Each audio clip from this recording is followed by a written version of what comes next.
Sample problem on resultant forces. Basahin natin yung sample problem natin. Determine the magnitude of the resultant force and its direction measured counterclockwise from the positive u axis. Ito yung figure natin. So we have dalawang forces dito, F1 and F2. 200 pounds, 150 pounds. Ito yung given angles na 30, 30, 45. Tapos ito yung mga positive natin na axis. As indicated na we have V and U. So pinapahanap sa atin dito is yung magnitude lang na resultant ng dalawang forces na yan. And then yung direction niya, no? Measured counterclockwise daw from the positive na u-axis. So, meron tayong kinuha na dito na angle, no? Which is between F2 and F1. No? Pag ipa-project natin yung F2 natin dito sa downward side, yung angle na makukuha natin between dun sa dalawang forces na yun is 75 degrees. Galing lang yan dito sa 180 minus 30 minus 30 minus 45. That's 75 degrees. Dito yun natin yung kinuha, no?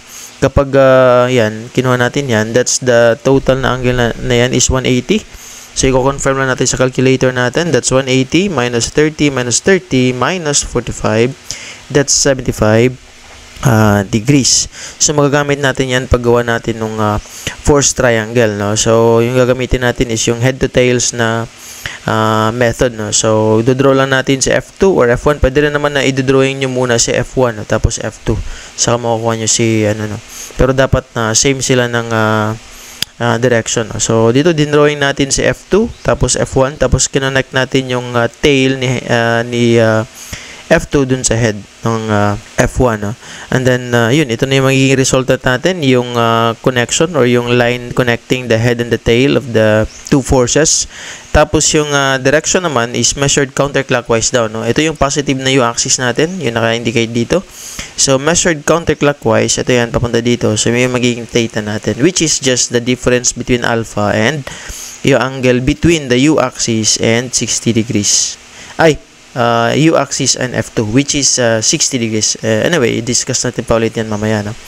So, sa pagkuha ng R, ang gagamitin natin dito is yung cosine law, no? Kasi meron tayong given na dalawang dimensions or dalawang magnitude, F2 and F1. Yun yung dalawang sides natin. Tapos yung angle between, no? Yung dalawang given na side. So, ito yung gagamitin natin, cosine law.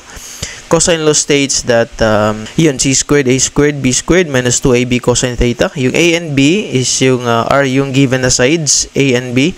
Tapos yung angle na in between the two sides na given, yun yung magiging cosine beta, no? So, kung i-apply natin dito yan sa solution natin, we have, ito yun, no? Yung c natin is yung r, tapos yung a and b is yung f1 and f2, no? So, sulat lang natin, r squared equals f1 squared plus f2 squared minus 2 f1 f2 cosine 75. Tapos square root para makuha natin si r. Confirm na natin dito sa calculator natin, no?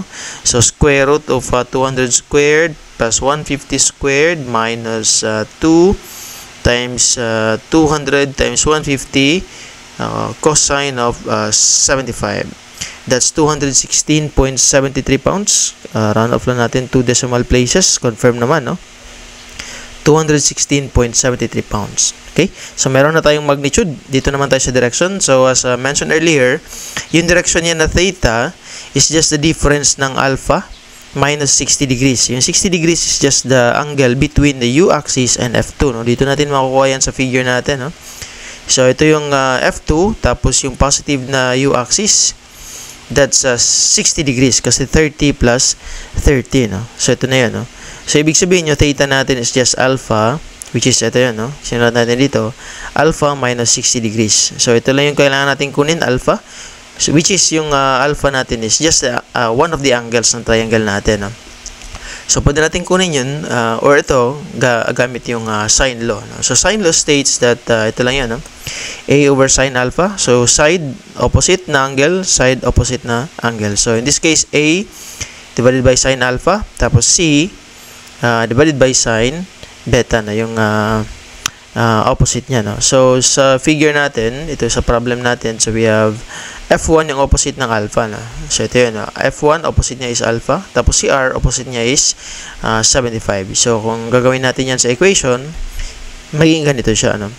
F1 over sine alpha equals R over sine 75. Tapos, algebra lang. Since ito yung kailangan natin, lipat natin dun. Si R naman, malilipat dito. Tapos ito, malilipat dyan sa kabila. No? So, magiging ganito na siya. No? Tapos, kunin natin yung arc sine. Kasi nga, yung theta yung hinahanap natin. So, i-confirm lang natin sa calculator. So, we have shift sine. That's arc sine. No?